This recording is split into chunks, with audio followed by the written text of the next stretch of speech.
दोस्तों, आज हम बात करेंगे कि ये जो आप देख रहे हैं ये टैबलेट अक्सर लोग इस्तेमाल करते हैं क्लोमिड के नाम पे। अक्सर डॉक्टर गायनेकोलॉजिस्ट अक्सर जो है वो रिकमेंड कर रही होती हैं। तो आज हम इस टैबलेट के बारे में आपको बताएंगे कि इसका सही इस्तेमाल क्या है, इसकी डोज़ क्या है और इससे कैसे कौन से मरीज़ इससे मुस्तफ़ीद हो सकते हैं, कौन कौन से लोग इसका इस्तेमाल नहीं कर सकते। ये जानना बहुत ज़रूरी है क्योंकि ये क्लोमिड का नाम अक्सर लोग जानते हैं और इसका सही इस्तेमाल आज हम आपको बताएंगे।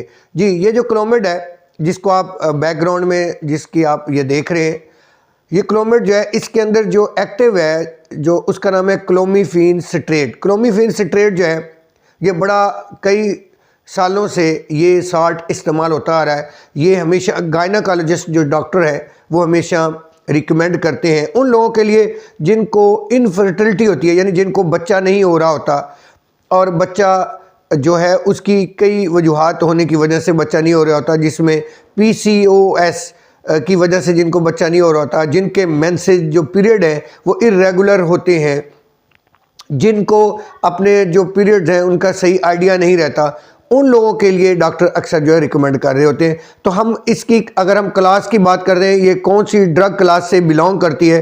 क्लोमीफेन सिट्रेट जो है ये जो है वो सिलेक्टिव ईस्ट्रोजन रिसेप्टर मॉड्यूलेटर है, यानी ये ईस्ट्रोजन के लिए इस्तेमाल होती है। मोड ऑफ एक्शन है ये जो क्लोमीफेन सिट्रेट है, ये क्या करती है, हमारे जो हाइपोथैलेमस है उसके अंदर जो ईस्ट्रोजन रिसेप्टर्स हैं उनको जाके ब्लॉक करती है। जो ईस्ट्रोजन रिसेप्टर जैसे ब्लॉक होते हैं तो हमारा हाइपोथैलेमस जो है वो जैसे ही उसको ये फील होता है कि ईस्ट्रोजन का लेवल कम हो गया है तो वो क्या करता है, राइज करता है गोनाडोट्रोपिन हार्मोन को। गोनाडोट्रोपिन राइज होता है। इसके अलावा फॉलिकल स्टिमुलेटिंग हार्मोन रिलीज जो है वो उसकी तादाद बढ़नी शुरू हो जाती है और ल्यूटिनाइजिंग हार्मोन, यानी ये इनकी तादाद को वो बढ़ा देता है। इन शॉर्ट हम ये करते हैं कि ये ट्रिगर करता है ओव्यूलेशन को, यानी अंडे की जो फीमेल के अंदर जो एग की प्रोडक्शन है उसको इंड्यूस करता है, उसको ओव्यूलेशन करने में हेल्पफुल करता है, उसको इवोल्यूशन करवाता है, उसकी इंडक्शन करवाता है। ये इसका मैकेनिज्म ऑफ एक्शन है। ये ख़ासकर जिनको PCOS के मसले हैं, जिनको रेगुलर पीरियड नहीं होते, जिन फीमेल्स के अंदर ये प्रॉब्लम, उनके लिए ये मेडिसिन रिकमेंड की जाती है। इसके अलावा कुछ जो ऑफ लेबल के तौर पे ये उन मेल को भी दिया जा सकता है जिनके स्पर्म की तादाद कुछ हद तक कम होती है, टेस्टोस्टेरोन के तौर पे को इन्हांस करने के लिए भी ये ऑफ लेबल जो है वो दिया जा सकता है। ये अनएक्सप्लेन्ड इनफर्टिलिटी के दौरान भी डॉक्टर जो है वो अक्सर इसका इस्तेमाल करते हैं। अब ये देना कब चाहिए, इसका जो देने का सही टाइम है, सही परफेक्ट टाइम है वो ये है कि जो फीमेल के पीरियड्स होते हैं उनके दूसरे दिन से लेके जो है छठे दिन तक, यानी 5 दिन आपने मेडिसिन खानी है और पीरियड के दूसरे दिन से लेके जो छठा दिन है वहाँ तक इस्तेमाल करनी है, या तीसरे दिन शुरू करनी है और 7वें दिन तक रखनी है। यानी 5 डोज होती हैं, दिन में 1 मरतबा लेनी होती है और ये आपने खुद सेल्फ मेडिकेशन नहीं करनी। होता क्या है कि आप सबसे पहले गायनेकोलॉजिस्ट के पास जाएंगे। जो गायनेकोलॉजिस्ट है वो आपके 4-5 किस्म के टेस्ट जो है वो पहले करेंगे खुद से। ये इतना इजी नहीं है कि आप खुद से स्टार्ट कर दें। इसके लिए सबसे पहले डॉक्टर आपके जो हार्मोनल टेस्ट है वो सारे करवाएंगे, जिसमें आपका थायराइड TSH हार्मोन है, आपका प्रोलैक्टिन है, आपका AMH जो एंटीमोलर हार्मोन है उसका टेस्ट डॉक्टर जो है वो आपका ज़रूर करवाएंगे। इसके अलावा मेल की जो सीमन की रिपोर्ट्स हैं, जो स्पर्म काउंट्स की तादाद है, वो डॉक्टर आपकी रिपोर्ट्स देखेंगी। जब वो देखेंगे कि ये सारी चीज़ें ठीक हैं और इसके अलावा फीमेल का अल्ट्रासाउंड करेंगे कि उनके अंदर कोई फॉलिकल ट्यूब जो है वो बंद तो नहीं है। अगर ये ट्यूब बिल्कुल ठीक है और सिर्फ प्रॉब्लम PCOS का है, यानी आपके अंदर जो थैलियाँ हैं PCOS का प्रॉब्लम है, यानी किसी किस्म का। इसके अलावा डॉक्टर ये भी चेक करेंगी कि कोई किसी किस्म का कोई सिस्ट ऐसा तो नहीं है जो PCOS के अलावा का सिस्ट है, या कोई किसी किस्म का ट्यूमर तो नहीं है, यानी कोई कैंसर टाइप कोई चीज़ प्रॉब्लम है, ऐसी अगर चीज़ें नहीं है। इसके अलावा उन लोगों के लिए भी ये नहीं है जो खासकर जिनके ब्रेन का ट्यूमर है, थायराइड का प्रॉब्लम है, उन लोगों को भी ये डॉक्टर रिकमेंड नहीं करते। लिहाजा ये सेल्फ मेडिकेशन नहीं करना। डॉक्टर पहले आपकी पूरी जांचकारी करेगा, पूरी टेस्ट करेंगे।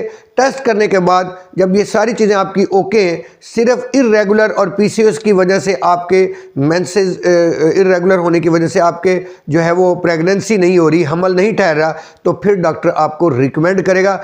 डॉक्टर के पास जैसे ही आप जाएंगे, डॉक्टर आपको इनिशियल जो पहली डोज है वो 50 मिलीग्राम की टैबलेट आपने डेली एक खानी है। आपने एक टैबलेट मेंसेस के दूसरे दिन से शुरू करेंगे तो मेंसेस के छठे दिन तक आपने डेली एक एक गोली खानी है। उसके बाद जब 10वां और 12वां दिन होता है, उस दिन आपने डॉक्टर के पास दोबारा जाना है, जो अक्सर लोग नहीं जाते, जो गलती करते हैं। जब आप 10वें और 12वें दिन जाएंगे तो डॉक्टर आपका दोबारा जो है वो अल्ट्रासाउंड करेगा।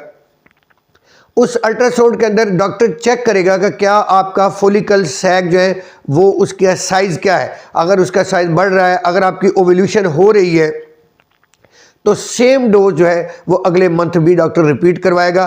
और ओव्यूलेशन अगर उसका सैक सही हो रहा है, और अगर ओव्यूलेशन नहीं हो रही, तो डॉक्टर जो है वो दूसरे मंथ जो है उसकी डोज चेंज करवाएगा।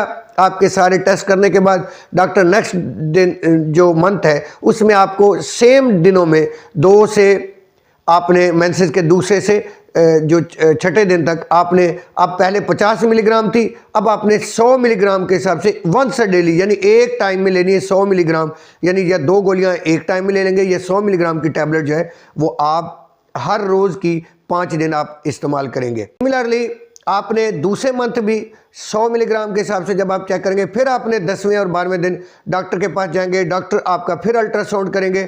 अल्ट्रासाउंड के अंदर वो आपका फॉलिकल सैक का साइज़ चेक करेंगे। इसके अलावा एंडोमेट्रियम जो थिकनेस है, जो वॉल की थिकनेस है, वो नोट करेंगे, वो चेक करेंगे। तो अगर तो आपका ओव्यूलेशन हो रही है तो डॉक्टर आपको जो है वो आगे बताएगा कि आपने अगर तो आपका 18 से 22 mm उसका साइज़ बन गया है फॉलिकल का, तो आपको उसी 24 घंटे के अंदर अंदर मियाँ बीवी को मिलना बहुत ज़रूरी है। उसमें आपके एग के रिलीज़ होने के चांसेस हैं, लिहाजा आप उन्हीं 24 घंटे के अंदर आप मिलेंगे। नहीं तो जो बेहतरीन टाइम है वो ये है कि आखिरी टैबलेट के 5 दिन के बाद, यानी अगर आपने 7वें दिन टैबलेट ख़त्म की है तो जो 12वां दिन है, 12वें से लेके आपके 18वें दिन तक उसके जो चांसेस हैं वो मैक्सिमम है ओव्यूलेशन के। तो जो मेल है और फीमेल को 10वें दिन, हर दूसरे दिन अल्टरनेटिव दिन, 10वें दिन, 12वें दिन, इस तरह 14वें दिन जो है वो आपस में इंटरकोर्स करना चाहिए, आपस में मिलना चाहिए। उसमें प्रेगनेंसी के ज़्यादा से ज़्यादा चांसेस हैं। इसी तरह अगर दूसरे मंथ भी आपके ओव्यूलेशन नहीं हो रही, तो डॉक्टर जो है वो तीसरे मंथ जो है वो आपको डोज बढ़ा के, जो पहले मंथ 50 मिलीग्राम थी, दूसरे मंथ 100 थी, तीसरे मंथ वो आपको मैक्सिमम जो डोज है वो 150 मिलीग्राम एक टाइम में आपने 150 mg के हिसाब से आपने 5 दिन यूज़ करेंगे। तो ये अगर ये साइकिल आपके डॉक्टर 6 साइकिल तक चेक करेगा। अगर 6 साइकिल से ज़्यादा इसका यूज़ बिल्कुल यूज़लेस है, 6 साइकिल से ज़्यादा इस्तेमाल नहीं करना चाहिए। इसके जो है वो साइड इफ़ेक्ट्स भी शुरू हो जाते हैं। इसके साइड इफ़ेक्ट्स में जो है ब्लड विजन, अगर आपको नज़र धुंधलाहट पैदा हो जाए तो आपने डॉक्टर को फ़ौरन बताना है। इसके अलावा अगर किसी किस्म की कोई पेन होनी, बहुत शदीद पेन होना शुरू हो गई है, तो भी आपने डॉक्टर को ज़रूर बताना है। इसके अलावा ये वो लोग इस्तेमाल नहीं कर सकते जिनको किसी किस्म का ट्यूमर है, कोई कैंसर टाइप है, कोई थायराइड ट्यूमर है, या ब्रेन ट्यूमर है, या किसी किस्म का कोई सिस्ट है जो पीसीओएस के अलावा है, तो वो लोग इसका इस्तेमाल नहीं कर सकते। तो लिहाजा बड़े एहतियात के साथ इसका इस्तेमाल करना चाहिए। जिनके ये लिवर का प्रॉब्लम है, लिवर प्रॉब्लम वाले जो है मरीज़ है, वो भी इसका इस्तेमाल नहीं कर सकते।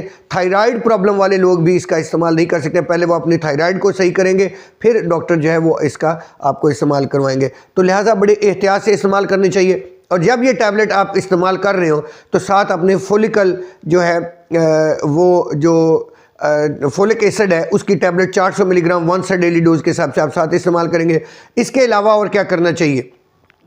सबसे पहले तो मेल और फीमेल का हर अल्टरनेटिव डे में, यानी 10वें दिन से लेकर 18 दिन के अंदर अंदर हर अल्टरनेटिव डे में आपस में मिलना चाहिए, इंटरकोर्स करना चाहिए मैक्सिमम प्रेगनेंसी के लिए। दूसरा, हर रोज़ मिलने से अवॉइड करना चाहिए, क्योंकि हर रोज़ मिलने से स्पर्म की तादाद कम हो जाती है। तीसरे नंबर पे स्ट्रेस किसी किस्म का नहीं लेना चाहिए। स्टीरॉयड अगर यूज़ कर रहे हैं, अल्कोहल, सिगरेट, उससे अवॉइड करना चाहिए। हेल्दी फूड खाना चाहिए और ज़्यादा स्लीप, पूरी नींद यानी जो पूरी है वो बहुत ज़रूरी है। 8 से 10 घंटे नींद लेना बहुत ज़रूरी है। सुबह उठ के हल्की वॉक करनी चाहिए।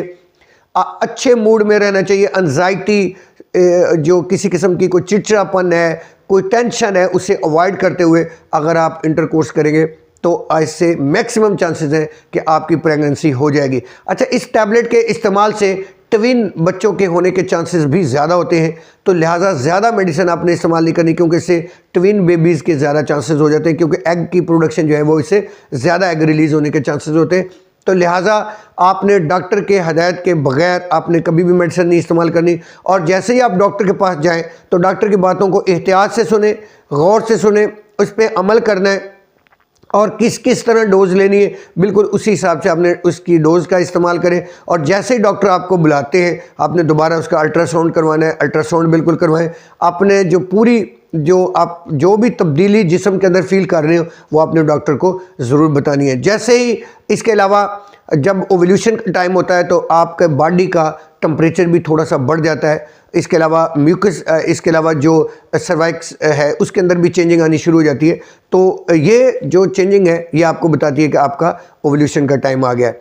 जी, ये हम इंफॉर्मेशन के लिए थी ये वीडियो। और जो लोग हमारे चैनल पे न्यू हैं हमेशा की तरह वो सब्सक्राइब कर लें, और जो लोग पहले से हैं वो इसको बाकी लोगों तक शेयर करें ताकि बाकी लोग जो है इसका सही इस्तेमाल करें और लोगों का भला हो। बहुत शुक्रिया। मोहम्मद इमरान को इजाज़त दीजिए। अल्लाह हाफ़िज़।